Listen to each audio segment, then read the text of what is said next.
বিসমিল্লাহির রহমানির রহিম। সম্মানিত ভিউয়ার্স, সকলের প্রতি রইল আমার সালাম। আসসালামু আলাইকুম। আজকে আমার প্রতিপাদ্য বিষয় হবে ট্যাংরা মাছ নিয়ে।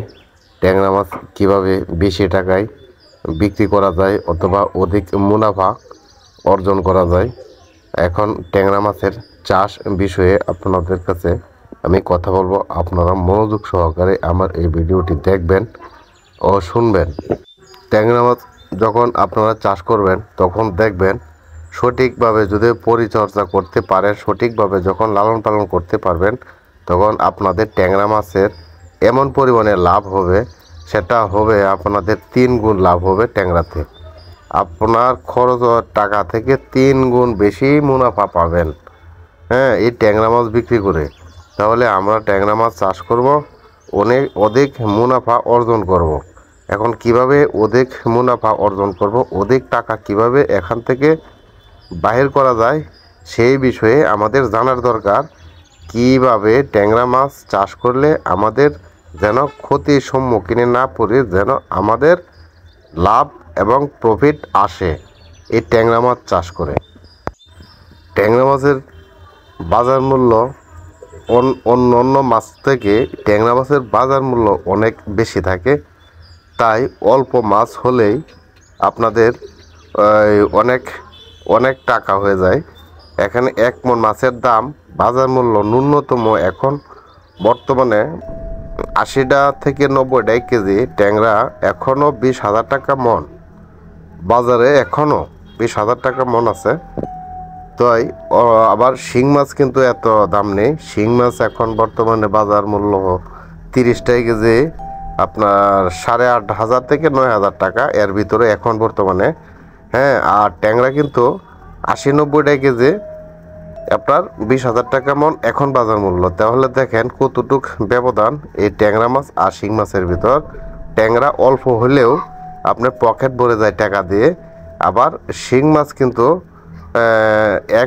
এদিকে ট্যাংরা 1 মণ আর শিং মাছ লাগবে 2 মণ, হ্যাঁ। 1 মণের টাকা দিয়ে পকেট ভরবে ট্যাংরা মাছ বিক্রি করে, আর শিং মাছ বিক্রি করতে হবে আপনার 2 মণ মাছ। এই 2 মণ মাছ বিক্রি করে 1 মণের সমান হবে, 1 মণ ট্যাংরা মাছের সমান হবে। তাই এই ট্যাংরা মাছ চাষটা কিন্তু খুবই একটা সহজ চাষ। আর এই ট্যাংরা মাছের রোগবালাই একেবারে নাই বললেই চলে। ট্যাংরা মাছের রোগবালাই নাই বললেই চলে। শুধু একটি বিষয় আছে, যে ট্যাংরা মাছের যে সমস্যাটি হয়, বড় একটি সমস্যা আছে ট্যাংরা মাছের, এটা আমি বলবো। ট্যাংরা মাছ চাষ করে অধিক মুনাফা পাইতে গেলে যে কাজটি সর্বপ্রথম আপনাদের করতে হবে, সেটি হলো একটি সুন্দর পুকুর নির্বাচন করা। একটি সুন্দর পুকুর নির্বাচন করার পর আপনারা পুকুর প্রস্তুত করবেন মাছ ছাড়ার জন্য, অথবা ট্যাংরার রেণু ছাড়ার জন্য পুকুর প্রস্তুত করবেন। এখন পুকুর প্রস্তুত করা কিন্তু মেইন। এখান থেকেই আপনার মাছ উৎপন্ন হবে। এখানে আপনার মাছ 8 মাস, 9 মাস, 10 মাস থাকবে। তাহলে ট্যাংরা মাছের জন্য আপনি একটি ঘর নির্মাণ করতে হবে। যে ঘরটি হলো, এটি একটি পুকুর। আর এই ঘরে আপনার কোনো রোগ জীবাণু থাকা যাবে না। এই ঘরে কোনো রকম ভুল ত্রুটি করা যাবে না, হ্যাঁ। তাই সর্বপ্রথমে পুকুর প্রস্তুত করতে হবে। পুকুর প্রস্তুতটা এমনই একটা জিনিস, আপনি এখান থেকে যদি সঠিকভাবে পুকুর প্রস্তুত করে না দিতে পারেন, তাহলে শেষ পর্যন্ত আপনার পুকুরে যে মাছ ছাড়বেন, সেই মাছের এক এক সময় এক এক রকম প্রবলেমে পড়তে হবে।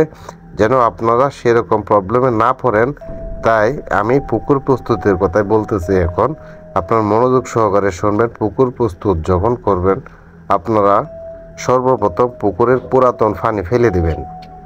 পুরাতন পানি ফেলে দেওয়ার পর আপনারা পুকুরের তলানিতে দেখবেন, আপনার মাটি যদি অতিরিক্ত কাদা থাকে, তাহলে অতিরিক্ত কাদা তুলে ফালতে হবে।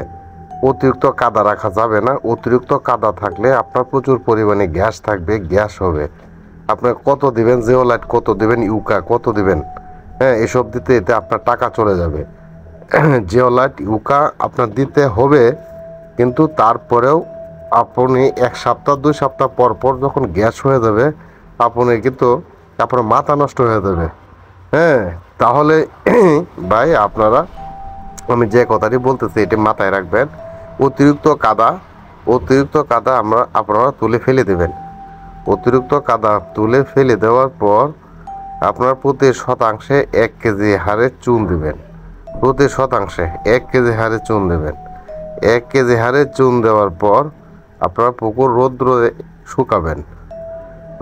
শুকাবেন। শুকানো অবস্থায় আপনারা মই দিবেন। চুন মারার পর আপনারা মই দিবেন। মই দিয়ে 2 দিন 3 দিন 4 দিন যখন রৌদ্র শুকাবেন তখন দেখবেন আপনার এই চুন মাটির সাথে মিশে গেছে। আপনার জীবাণু খেয়ে ফেলবে, মাটির জীবাণু খেয়ে ফেলবে। চুন মারার পর মই টুই দিয়ে পানি তুলবেন। আপনারা যদি রেনু ছাড়েন তাহলে ট্যাংরা মাছের, তাহলে আপনারা 3 ফুট 3.5 ফুট পানি রাখবেন। যদি দেখেন আপনার ওয়েদারের তাপমাত্রা কম তাহলে 3 ফুট 3.5 ফুট পানি রাখবেন। আর যখন দেখবেন আপনার তাপমাত্রা বেশি থাকবে তাহলে পানি বেশি তুলতে হবে। 4 ফিটের উপর 5 ফিট, 4 ফিট 5 ফিট পানি রাখতে হবে আবহাওয়া যদি গরম থাকে তাহলে। আর যদি আবহাওয়া ঠান্ডা থাকে তাহলে আপনারা 3 ফিট 3.5 ফিট রাখবেন। এটা আপনারা বুঝে শুনেই পানি এইভাবে তুলবেন। পানি তোলার কাজ যখন শেষ হবে, যখন আয়রনযুক্ত যদি পানি দেন তাহলে দেখবেন আপনার সারা পুকুরে লাল হয়ে গেছে। ওই লাল কাটানোর জন্য আপনার আবার প্রতি শতাংশে 200 গ্রাম হারে চুন দিতে হবে। প্রতি শতাংশে 200 গ্রাম হারে চুন দেওয়ার পর 2 দিন 3 দিন পর দেখবেন আপনার পানি ক্লিয়ার হয়ে গেছে। আপনার পানি যখন ক্লিয়ার হয়ে যাবে এই পানিতে কোনো খাবার থাকবে না, প্রাকৃতিক খাবার থাকবে না, কোনো খাবারই থাকবে না। যেহেতু নতুন পানি, নতুন পুকুর, এখানে কোনো কিছু থাকবে না। এখন আপনার প্রাকৃতিক খাবার তৈরি করতে হবে। এখন এই প্রাকৃতিক খাবার কিভাবে তৈরি করবেন? প্রাকৃতিক খাবার তৈরি করতে গেলে সহজ একটা বুদ্ধি, কোনো ঝামেলায় যাওয়ার কোনো প্রয়োজন নাই। অনেকে ব্যবস্থা আছে প্রাকৃতিক খাবার তৈরি করার। আপনারা এই 10 কেজির একটা প্যাকেট অথবা 5 কেজি 10 কেজি একটি প্যাকেট, পাউডার প্যাকেট, খাদ্যের প্যাকেট, এটা আপনার পুকুরে ছেড়ে দেবেন। কিভাবে ছেড়বেন? লালি দিবেন প্রতি শতাংশে 150 গ্রাম 200 গ্রাম হারে লালি পাউডার প্যাকেটের সাথে মিশিয়ে সারা পুকুরে ছিটিয়ে দেবেন। তাহলে দেখবেন 2 দিন 3 দিনের ভিতর আপনার পানি কালার এসে গেছে, সুন্দর একটি কালার আসবে, নীল বর্ণের একটি কালার আসবে। এই কালার আসার পর আপনি রেনুর হ্যাচারি থেকে যদি রেনু দেন তাহলে হ্যাচারি থেকে আপনারা যোগাযোগ করবেন কখন আপনাদেরকে রেনু দেবে। এই রেনু যখন আপনার ডেলিভারি যেদিনের একটা ডেট দিবে ওর ভিতরে আপনার এখানে আরও কাজ করতে হবে। যদি আপনার রেনু ছাড়েন তাহলে রেনুর জন্য আমি ওইটা বলতেছি, আপনাদের গ্যাসের ডোজ দিতে হবে। গ্যাসের ডোজ এইভাবেই দিবেন। আপনার এই প্রথমেই তো পানি তুললেন, পানি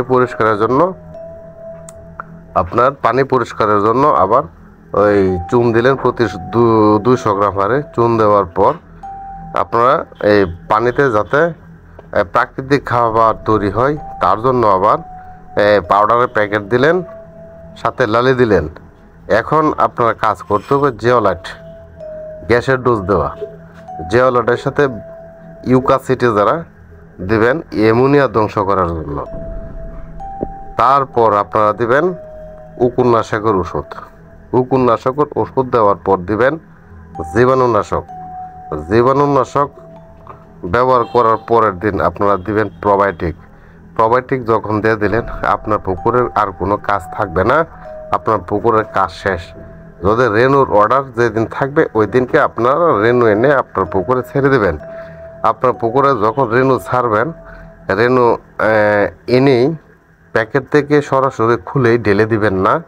এখানে আপনারা 10 মিনিট 20 মিনিট আধা ঘন্টার সময় পুকুরে রেখে দিবেন। আপনার এই পলিথিনের প্যাকেট পুকুরে পানিতে ফেলে রাখবেন আধা ঘন্টার সময়। এই আধা ঘন্টার সময় ফেলে রাখার পর এর ভিতরে আপনার কিছু করণীয় কাজ থাকবে। সেই কাজগুলো হলো, ওই যে আধা ঘন্টার সময় প্যাকেট পানিতে ফেলে রাখলেন, এর ভিতর আপনি আপনার পুকুরে 1 কেজি রেনুর জন্য আপনার 1 কেজি স্যালাইন সারা পুকুরে ছিটিয়ে দেবেন। যদি 2 কেজি রেনু হয় তাহলে আপনি 2 কেজি স্যালাইন সারা পুকুরে ছিটিয়ে দেবেন।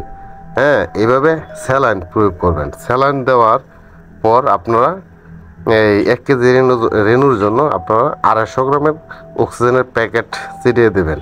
হ্যাঁ, যদি 2 কেজি রেনু হয় তাহলে আধা কেজি অক্সিজেনের প্যাকেট সারা পুকুরে ছিটাবেন। তাহলে অক্সিজেনের ঘাটতিও যদি আপনার পুকুরে থেকে থাকে, অক্সিজেনের ঘাটতি আপনার মিটে যাবে, অক্সিজেনের ঘাটতি থাকবে না।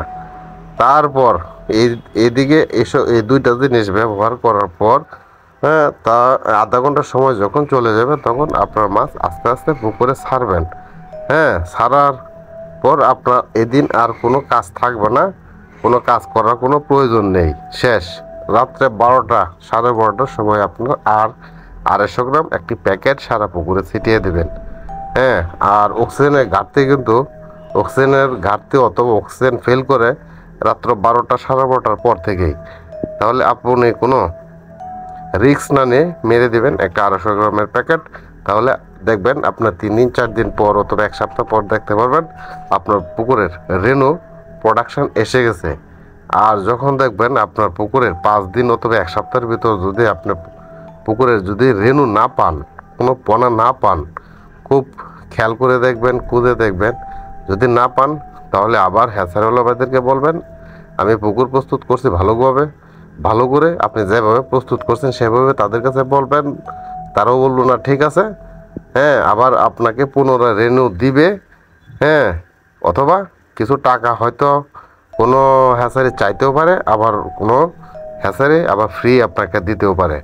আবার রেনু কথা বলবেন, আবার রেনু দিবে। কিন্তু দ্বিতীয়তে আপনি আরেকটি গ্যাসের ডোজ করে নেবেন, আর একটা উপন্যাসক। দ্বিতীয়ত যখন আবার রেনু দেবেন, হ্যাঁ, তখন একটা উপন্যাসকের ডোজ করে তারপরে আবার একটি গ্যাসের ডোজ করে নেবেন। এই গ্যাসের ডোজ করে আবার পুকুরে সেইভাবেই প্রথম যেভাবে রেনু ছাড়ছিলেন ঠিক সেইভাবে আবার রেনু দ্বিতীয়বার এভাবে ছাড়বেন। কারণ রেনু ছাড়লে কিন্তু সকলের পুকুরে কিন্তু রেনু সঠিকভাবে আসে না। হ্যাঁ, সকলের যদি এসে যেত তাহলে কিন্তু কেউ আর পোনা কিনে আনতো না। হ্যাঁ, রেনু কিন্তু মায়ের যায়। এটা দমের একটা ব্যবসা। আপনার পুকুরে রেনু আসতেও পারে, আবার রেনু নাও আসতে পারে। এটা হ্যাচারেরও সমস্যা হইতে পারে, আপনার পুকুরেরও সমস্যা হইতে পারে। আপনি আরেকটি কাজ করতে হবে, যে কাজটি হলো, এটা আমি ভুলেই গিয়েছিলাম, আমি আপনাদেরকে বলি নাই। এই পানি তোলার পর আপনারা পুকুরে বেশি বেশি করে মই দিবেন। রেনু ছাড়ার আগ মুহূর্ত পর্যন্ত প্রত্যেক দিন একদিন করে 2বার 3বার করে পুকুরে মই টানবেন। আর যে সকল জায়গায় কাদা বেশি থাকবে সেই সকল জায়গা থেকে পা দিয়ে পারিয়ে যে মাটির নিচ থেকে যে একটা বুদবুদ ফেনা ওঠে, ওই ফেনাটাও আপনারা তুলে দিবেন। কারণ এটি একটা গ্যাস। এই গ্যাস, হ্যাঁ, আপনার রেনুর পোনা কিন্তু কখনো সহ্য করতে পারবে না। এই গ্যাস যেন পুকুরে না থাকে। এই সকল গ্যাস থাকার কারণে কিন্তু রেনুর প্রোডাকশন আসে না। আমরা জিওলাইট গ্যাসের ডোজ যতই দেই না কেন, মাটির 1 ফুট নিচ থেকে 6 ইঞ্চি নিচ থেকে কিন্তু গ্যাস তুলতে পারে না। আর এই অ্যামোনিয়া প্লাস যে গ্যাসের ডোজ আমরা ইউকা আর গ্যাসের ডোজ যেটা দেয়, এটা শুধু পানির ভিতর একটা এই অ্যামোনিয়া থাকে, এটা ধ্বংস করে। আর আপনার মাটির 1 ইঞ্চি 2 ইঞ্চির নিচ থেকে যে গ্যাসটা তৈরি হয়, শুধু এটুক গ্যাস সে দমন করতে পারে, কিন্তু 6 ইঞ্চি নিচ থেকে অথবা 1 ফুট নিচ থেকে কিন্তু গ্যাস দমন করতে পারে না। তাই আমি বলছি আপনারা দ্বিতীয়বার রেনু ছাড়ার সময় কিন্তু আবার ওই গ্যাসের ডোজটা করে নেবেন। আর যেখানে দেখবেন যে পাড়া দিলে বুদবুদ করে ফেনা উঠতেছে যে সকল জায়গা থেকে, সে সকল জায়গায় আপনারা বেশি বেশি করে পাড়িয়ে দেবেন, পাড়ালে দেখবেন আপনারা পাওয়ার নিচ থেকে আবার ফেনা উঠতেছে, ওই ফেনাটা আপনারা তুলবেন। তাহলে আপনার পুকুরে কোনো গ্যাস থাকবে না। আবার সেই আগের মতন করে আগের ব্যবস্থাপনার যেভাবে করেছিলেন ঠিক সেভাবে আবার রেনুটা ছাড়বেন। ইনশাল্লাহ আপনার রেনুর প্রোডাকশন এসে যাবে। আর যখন যদি আপনি চাষে যান তাহলে কিন্তু পুকুরের প্রস্তুতির বিষয়টা কিন্তু একই রকম। সেইভাবে প্রস্তুতি করতে হবে। সেইভাবে প্রস্তুতি করার পর আপনার পুকুরে মাছ কিনে এনে পুকুরে ছেড়ে দিবেন। তাহলে আপনার রেনুর পুকুরে যখন রেনুর প্রোডাকশন হয়ে যাবে, আপনার কিন্তু অনেক টাকা সেফটি হয়ে যাবে, অনেক টাকা সেভ হয়ে যাবে রেনুর প্রোডাকশন এসে গেলে। হ্যাঁ, তারপর আপনারা চাষে যাবেন, প্রতি শতাংশে 2000 পিস দিবেন চাষি, একক চাষি। এই ট্যাংরা মাছের সাথে কোনো বাংলা মাছ দেওয়ার প্রয়োজন নেই। ট্যাংরা মাছের সাথে যদি বাংলা মাছ আপনারা দেন, তাহলে দেখবেন আপনার ট্যাংরা মাছ কিন্তু খাবে না। না খাওয়ার কারণটি হলো, ট্যাংরা মাছ একটা ভীতু প্রকৃতির মাছ। ওরা হলো ভীতু, সবচেয়ে ভীতু প্রকৃতির মাছ। যখন একটা বাংলা মাছ ওয়াশ মারবে, তখন সকল ট্যাংরা মাছ ডুব মারবে। ওরা যা খাইতে থাকবে, খাওয়া অবস্থায় যখন সকল ট্যাংরা মাছ আপনার পানি থেকে মাথা ভাসিয়ে যখন খাইতে থাকবে, একটি বাংলা মাছ যখন কানিতে এসে লাফ মারবে, ওয়াশ মারবে, তখন দেখবেন সকল মাছ ভয় পেয়ে তলবা চলে গেছে, খাবার ছেড়ে দিছে।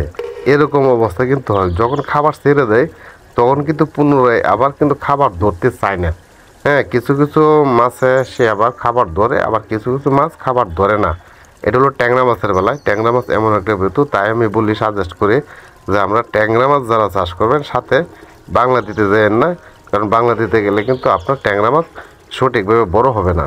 আর সঠিকভাবে যখন বড় হবে না, তখন আপনার 7-8 মাসেও 80টা 90টা অথবা 70টা কেজি আসবে না। আর যখন আপনার ট্যাংরা মাছ খাবে বেশি, তাহলে দেখবেন 7 মাসে 8 মাসের ভিতর 70-80টা কেজি আপনার ট্যাংরা মাছ হয়ে যাবে।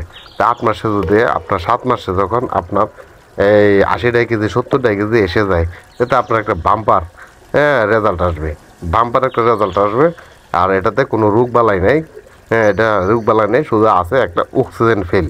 হ্যাঁ, আমি যে কথাটা সর্বপ্রথম বলেছিলাম, একটা সমস্যা, এটা হলো অক্সিজেন ফেল। যেন অক্সিজেন ফিল না করে, অক্সিজেন ফিল যাতে না করে, তার জন্য আপনারা সময় মতো গ্যাসের ডোজটা করে নেবেন। আর যখন সময় মতো গ্যাসের ডোজ করবেন না, তখনই অক্সিজেন ফেল করবে, এটা মনে রাখবেন। মানে প্রতি 20 দিন অন্তর অন্তর গ্যাসের ডোজ করবেনই, তাহলে আপনাদের ঘন ঘন অক্সিজেন ফেল করবে না। তাহলে আমি আজকে এই ভিডিও থেকে বিদায় নেব।